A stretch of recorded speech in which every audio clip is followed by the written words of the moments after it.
Então vamos falar agora de um outro método de avaliação das explicações que é propriedades desejáveis dos explicadores.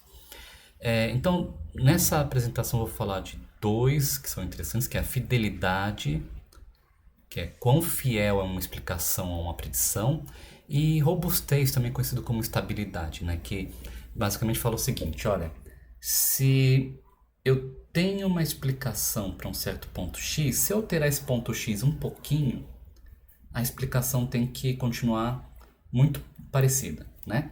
Não pode alterar demais.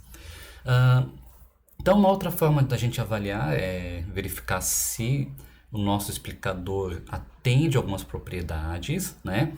Algumas propriedades que a gente procura é simplicidade, que, ou seja, a explicação tem que ser bem simples de entender, porque senão não adianta mostrar uma explicação que tenha centenas de variáveis. Você vai olhar para aquilo e não vai extrair nada muito útil. Fidelidade local, ou seja, dentro de uma região local, a acurácia do modelo de explicação tem que ser próxima do modelo preditor, né? Lembra que a ideia do Lime era justamente esse, gerar explicações através de um modelo linear que tem uma acurácia boa na região de vizinhança do ponto. E a outra que é a robustez ou estabilidade, que, dado uma pequena alteração nas variáveis, não só a predição, né, assim como a explicação, não pode implicar em uma mudança abrupta, né? Note, porém, que alguns modelos não respeitam esse tipo de robustez. Por exemplo, uma regressão logística que tem a chamada fase de transição, em que em certo ponto, tem um certo ponto ali que você tem, dada uma pequenina mudança nas suas variáveis, você pode gerar uma mudança muito grande na predição, né? Lembrando que a função logística forma um S, né? E nessa parte aqui do S que ele está embaixo, está indo para cima, ele tende a subir muito rápido. Então tem uma mudança bruta. Mas a gente não quer isso, a gente quer algo mais suave, para as explicações pelo menos. Então vamos lá, simplicidade tem relação com o modelo que é gerado da explicação. Então o Lime ele gera um modelo esparso, então ele já faz uma seleção de atributos e potencialmente ele é simples, né? Porque você pode falar, olha, eu quero uma explicação com 3, 4 atributos. O kernel Shep, por exemplo, ele faz uma projeção do espaço original para um espaço reduzido. Lembra que a gente falou de usar superpixels para imagens? A ideia é essa, né? Você, ao invés de trabalhar no nível dos pixels, que é difícil você gerar uma interpretação, você pega regiões da imagem para gerar uma explicação. E explicações contrafactuais, né? Eles estimulam a descoberta de explicações que envolvam poucas variáveis ou poucas mudanças também, simples, né? Fidelidade fala quão fiel é o nosso modelo de explicação, né, em relação à realidade. E isso a gente pode fazer medindo a correlação de uma explicação com métodos de predição, né? Só que é difícil estabelecer um conjunto de explicações de referência, né? Qual que vai ser o explicador que vai ser referência para os outros?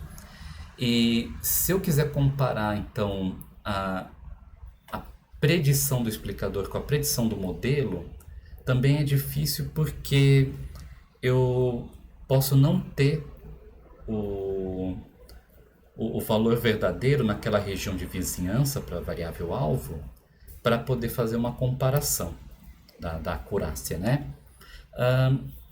Então vamos lá, fidelidade local ela verifica essa acurácia de explicador nas predições da região de vizinhança. O Lime que minimiza a fidelidade local com um modelo simples, né? Ainda assim a gente tem algumas questões, né? Como que eu determino uma região de vizinhança?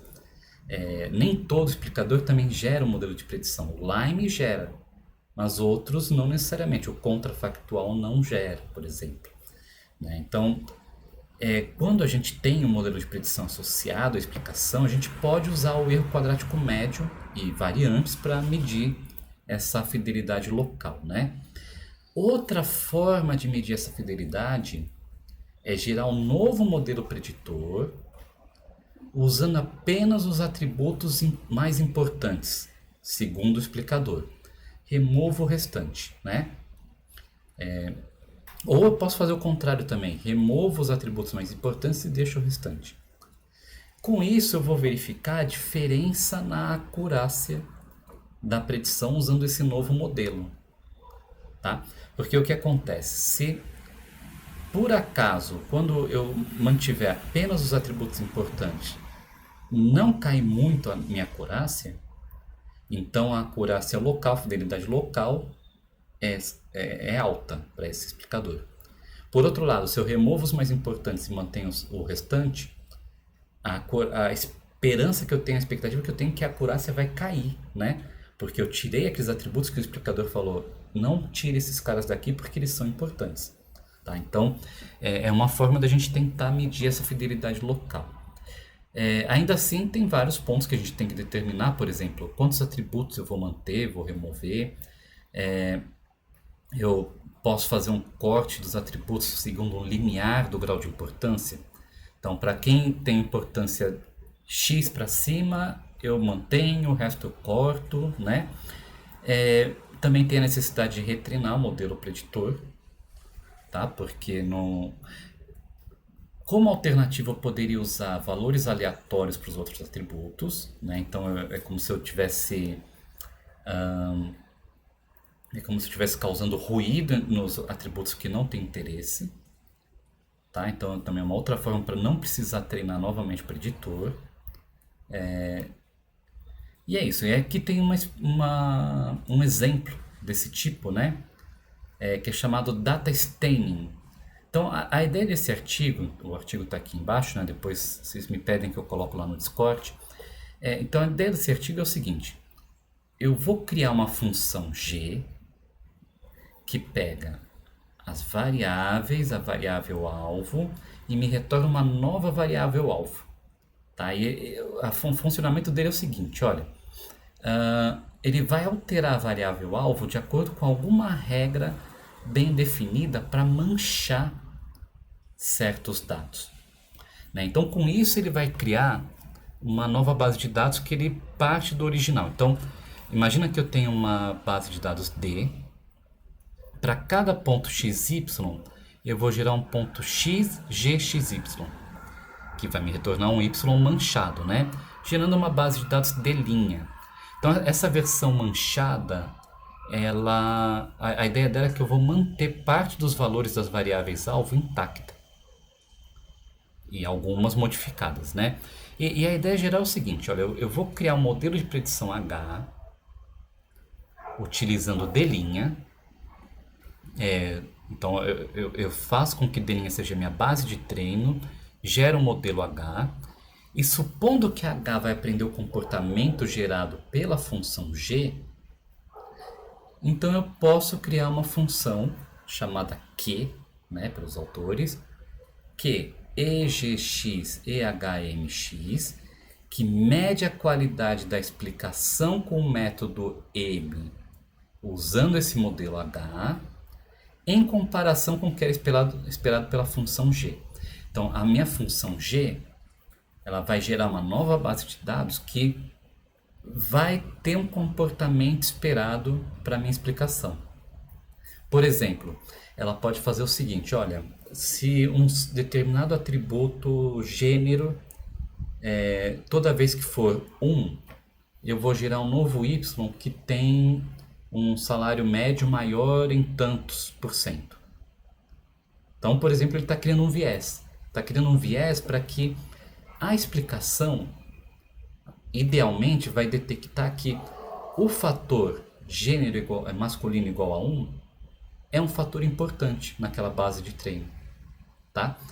Então, a minha função G vai determinar qual é a propriedade que eu quero que o explicador detecte, e aí eu posso verificar se o explicador consegue detectar nessa base alterada, né? O processo de data staining ele é repetido N vezes para a gente minimizar um pouco o efeito das variáveis correlacionadas, porque às vezes a nossa função g, ela altera alguma certa variável, só que deixa outra variável que tem uma correlação sem tratamento, né? Então, ou seja, deixa eu pensar aqui, digamos que tem uma outra variável x, j, que está correlacionada com masculino igual a 1, né? E a minha condição para alterar o y é apenas o masculino. E eu não olho para essa outra aqui. E isso pode causar algum probleminha na hora de gerar o dado de treino que causa, que faz com que confunda o explicador, né? E não capture a propriedade que eu quero. Então, fazendo esse processo N vezes, eu tento minimizar esse efeito. Então, vamos lá. Como é que funciona isso daqui? Então, para ir de 1 até N, vou repetir N vezes, vou sortear uma função de mancha, né? Então, a função de... O algoritmo recebe como parâmetro um conjunto de funções de mancha, né? Então, space of staining functions. Então, dado o espaço de funções de mancha, eu pego uma delas, gero uma base de treino com essa função, treino o modelo com essa base. Se h de i for equivalente a gi, então o que eu vou fazer aqui? Eu vou criar esse xi, tá? Que vai ser um conjunto de avaliação, que é um subconjunto aqui da minha base de treino, tá? E aí eu vou verificar a similaridade do comportamento do explicador usando H de I e usando G de I, tá? Basicamente aqui que eu estou fazendo é o seguinte.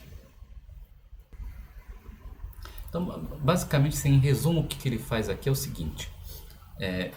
Depois de treinar um novo modelo, ele vê o modelo tem essa equivalência aqui é em relação à acurácia, né? Tem uma boa acurácia em relação ao que foi gerado pela função g de i, porque se eu gerar um modelo ruim por causa de g de i, não adianta eu ver a explicação, né? Aí eu gero uma base de validação e comparo as explicações com H com o que é esperado com G, né? Dado o meu método de explicação que está em M, né? Então, ó, aqui é também um outro parâmetro, o método de explicação M. Então, usando o explicador M com H de I, eu vejo se o comportamento dele é parecido com G de I, com o que é esperado por G de I. Se a acurácia for ruim, eu faço isso aqui novamente até que eu consiga um modelo bom, né? E aí depois eu calculo a média da minha métrica de similaridade e pronto. Como é que é a média que eles usaram aqui? Então aqui eles fizeram o seguinte, olha, para cada amostra de x da minha validação, eu vou aplicar esse Q de EG de x e HM de x, né? E o Q vai ser uma métrica de qualidade, pode ser, por exemplo, o erro quadrático médio, né? O erro absoluto, médio, etc. E a função G que eles usaram para manchar a base de dados é o seguinte, olha, se o x pertence, se o x contém certos atributos f em determinado valor, então ele especifica para esse conjunto de atributos f um conjunto de valores de interesse, como por exemplo o que eu falei, masculino igual a 1. Né? Então, se x tem masculino igual a 1, ele vai alterar a classe para classe minoritária. Se não, permanece a classe, tá? Então a ideia é essa. Então a partir desse momento ele criou um viés na base de dados para que a explicação que vai ter que ser gerada vai ser o seguinte, olha, se o x tiver esses valores nesses atributos, ele vai ter uma importância grande para classificar como uma classe minoritária, né? Então é esse o recado que ele está dando pro explicador através dessa base de dados manchada. E a função Q, né, que é essa função aqui da qualidade, eles usaram o recall. Né? Então o recall é F, F seria o conjunto de atributos que tem que ser importante. Né? Isso aqui, ó, esse conjunto de atributos que eu quero que seja importante para a decisão. Interseção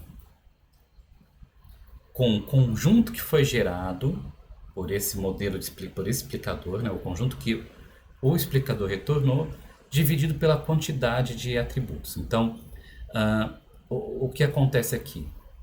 Se esse conjunto aqui contém todo o conjunto F, pode conter mais também, mas se contiver o conjunto F mais alguma coisa, isso aqui, a interseção, vai dar o próprio F. E aí essa razão aqui vai dar 1, né? O valor vai dar 1, similaridade máxima. Se isso aqui tiver apenas um subconjunto de F, então esse valor aqui do numerador vai ser menor que o denominador. Então vai ser um valor menor do que 1. Né? E finalmente aqui naquela equivalência, né, que eu falei, ó, o HI equivalente a GI, eles usaram o seguinte, olha, se H tiver uma acurácia na região da mudança de G maior que 90%, eu uso, senão eu tento novamente. Tá? E aqui finalmente os resultados para uma explicação greedy, né, gananciosa, gulosa, o lime, o chap e o ground truth, que é o que eles têm ali através da função de mancha, né?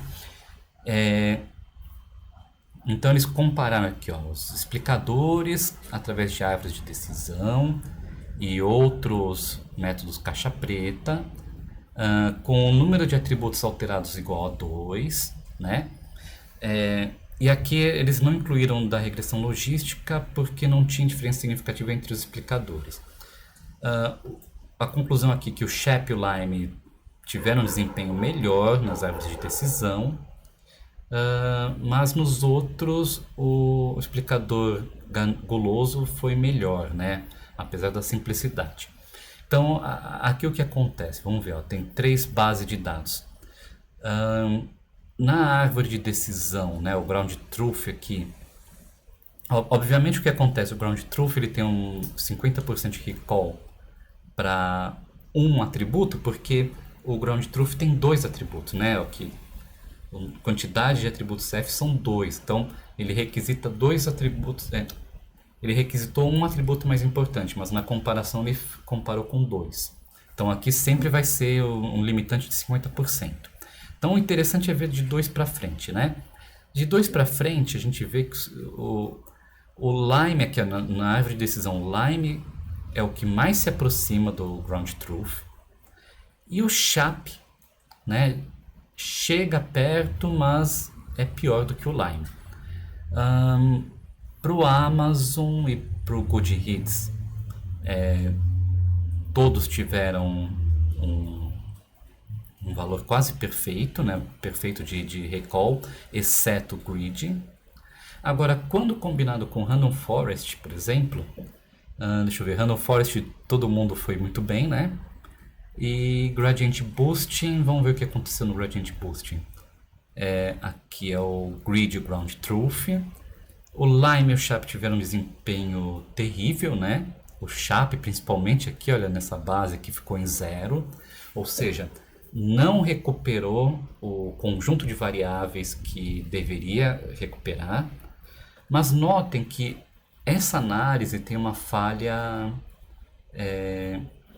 na metodologia, que leva a conclusões esdrúxulas, como o Lime é melhor que o Chap.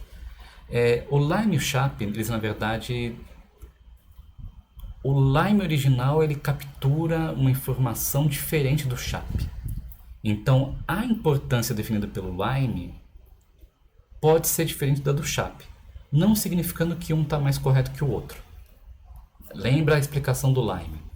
Se eu alterar o valor dessa variável um tantinho, eu espero ter esse efeito aqui. explicação do SHAP. Essa variável aqui contribuiu em tanto para gerar essa predição distante da média. Então são explicações diferentes. E a gente espera que eventualmente façam uma atribuição diferente de importância para as variáveis. Tá? Então não é uma comparação muito justa que está sendo feito aqui. Quais são as vantagens desse data stemming, né? Então eu consigo avaliar o desempenho dos explicadores sem que eu conheça a função geradora e mesmo que eu não crie predições no explicador. Ele é fácil de implementar, como a gente viu aqui, e não precisa de especialistas. Desvantagens: ele é proposto para base de dados com atributos binários e problema de classificação. Para adaptar para outros contextos pode não ser tão simples, porque eu tenho que pensar na função de data stemming, que não é tão fácil assim, e o custo de execução demanda a criação de novo modelo de predição, que pode, dependendo do modelo escolhido, um deep learning gigantesco, pode ser custoso, né? Bom, isso aqui agora eu vou passar para o próximo vídeo, que eu vou falar sobre robustez, né? E esse outro artigo que é sobre a robustez de uns métodos de interpretação.